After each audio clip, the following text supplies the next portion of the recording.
Today, it's gonna be a fun day because we're gonna hit boost in the Eclipse for the first time. Now, before we can do that, we have to have even more fun. But first, an hour-and-a-half drive.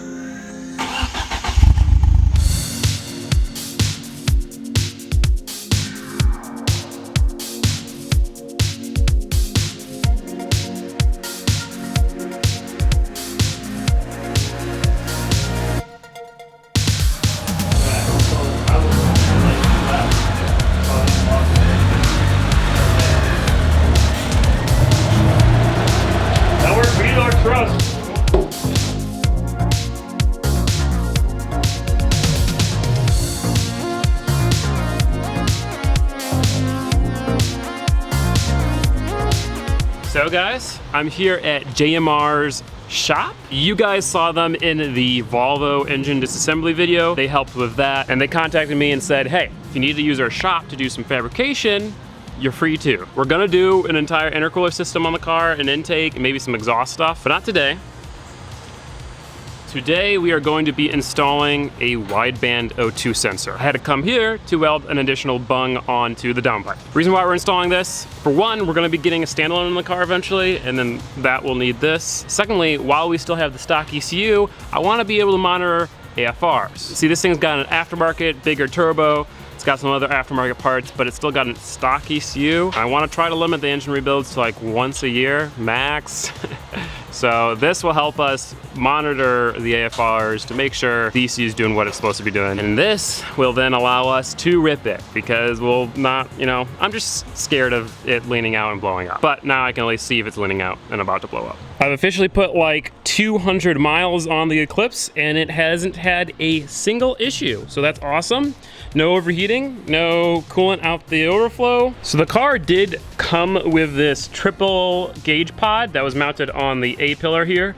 And it also has a like glow shift boost gauge. The gauge wasn't wired up and the hose for it was actually ran through the outside of the car, through the fender. While the exhaust cools off, I'm gonna go ahead and wire that up, and then I can actually start wiring the O2 sensor up, and then welding the bung on will be our last step. Out of the vacuum line, around under the dash, and there's a nice little opening in there. You can't see it, but that goes straight into the engine bay.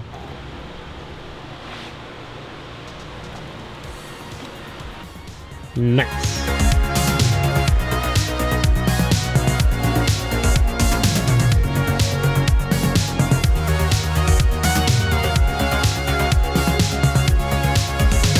Added some wires to the AEM harness.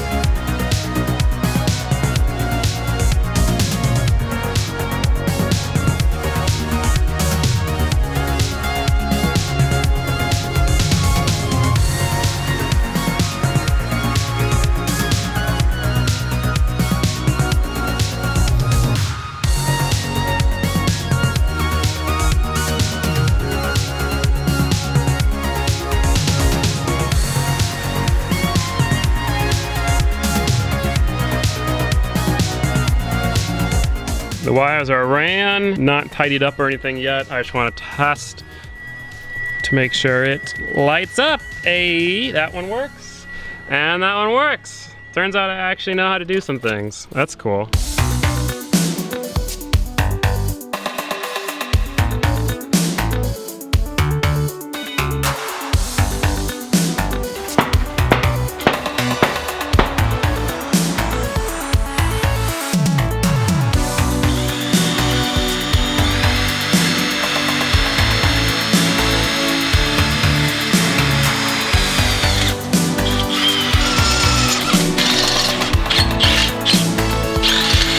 I brought my HTP because I originally intended to drop the exhaust and TIG weld the bung on, but the previous owner who made the exhaust made it all one piece. I just don't really feel like dealing with it. So I just drilled the hole of the exhaust on the car, and then JMR's got a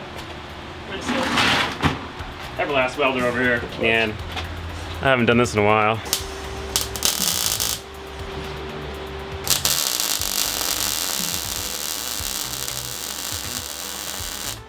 Oh, I do miss that. Yeah, baby. Yeah, that smell. Oh, yes, dude. It's a very distinguishable smell, that's for sure.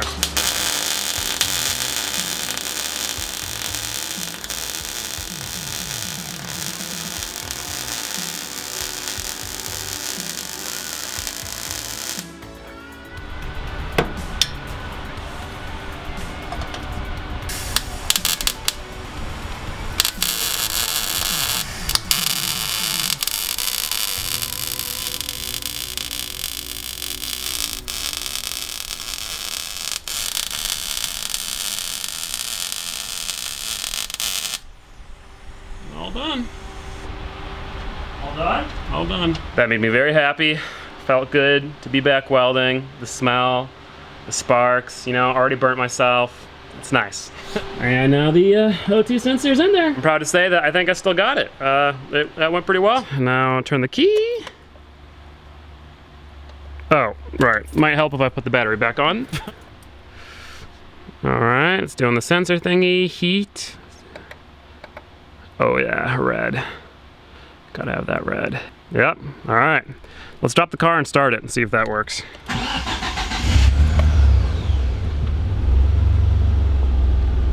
And there we are. That's working. How is the boost gauge not reading vacuum? Interesting. Nothing's coming out of that one.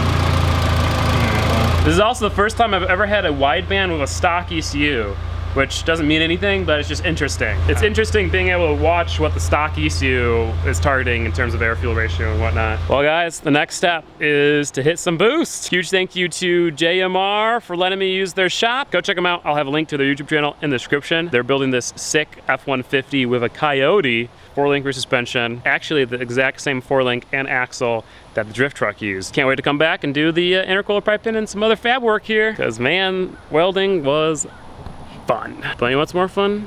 Boost. I figured it was only fitting to do the first rip with the man, the myth, the legend that came with us on that lovely adventure to pick this thing up.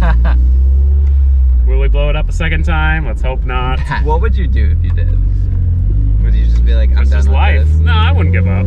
I mean, it needs a new transmission anyway.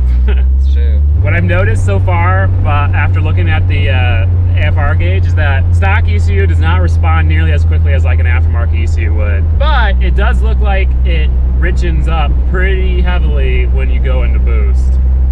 So that's what really matters. But 800 pounds. Oh, that was not full throttle. That was pretty heavy. That felt pretty good. It made a kind of cool noise too. Oh, okay. AFRs went down to 9, so it runs really rich in boost, which is safe, but you know, you can make more power if you lean it out a bit. It's got a little bit of boost lag. Oh, it's got a decent amount of boost lag. Which makes me wonder like how crazy it's gonna be up top. Well, so here's the thing. The reason why it's got boost lag is, so it is a 16G, but it's an aftermarket 16G, so it's got like different internals, so it's even bigger than like a normal 16G. But also, this motor is the early 4G63, which has the big intake ports. So it's not good on the low end. It's really good at top end.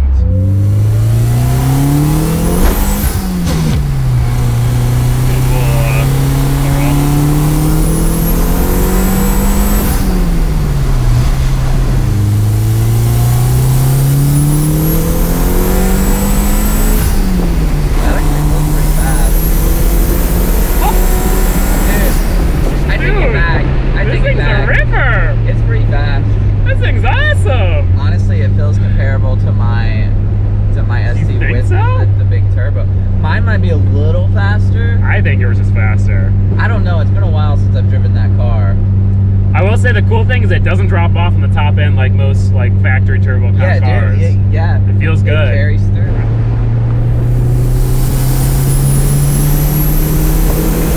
Only 12 pounds of boost right now too. It's pretty fast. It picks up a lot in the top end. Yeah, it feels good, dude. This is sick. Finally, all the pain and misery was worth it. Yeah, dude, this thing's pretty cool. And this is like stock everything, stock tune, like It's got a long ways to go, my friend. The previous owner said he pushed this turbo to 23 pounds. So...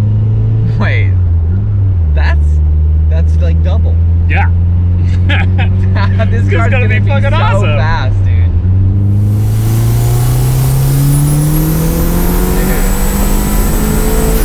Oh, that's cool. It feels good in third gear. It's pretty fast, man. That's awesome. That's awesome.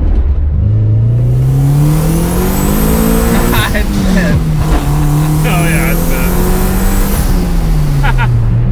it's just a little bit. It's like, whee!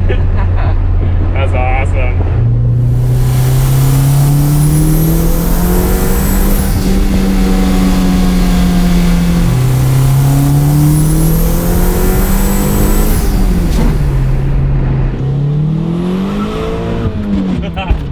That's fun.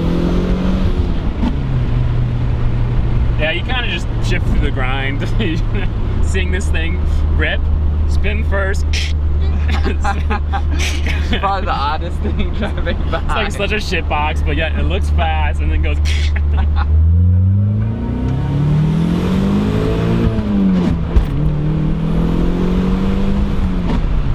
Oh, that grinding is bad. And guys, I am trying to double clutch. Neutral. It doesn't do anything.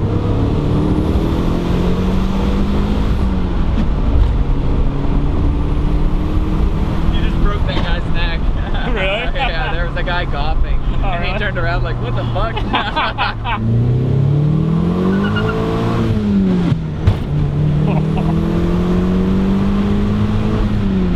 So here's a fun story. A few months ago, a subscriber contacted me on Instagram offering to build me a new editing PC. Well, here's that PC. Firstly, this thing is sick and it's going to allow us to really bump the video quality. But secondly, he drove over 1,600 miles round trip to drop this computer off to me. And while he was in town, he offered to run the Eclipse to make some cool content. So what's faster? A modified V6 Mustang or a mostly stock 30-year-old shitbox? 1, 2, 3!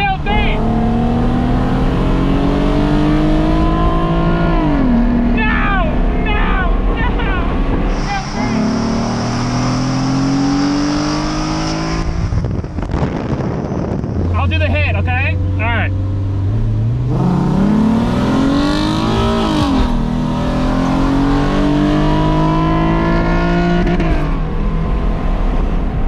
He's got me. I got no chance, even with the hit.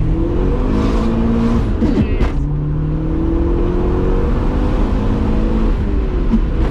That thing gets pulled up.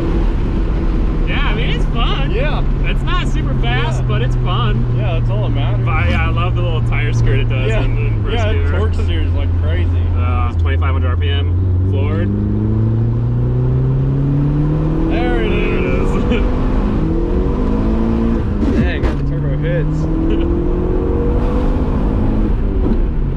That feels good. Yeah, it's fun.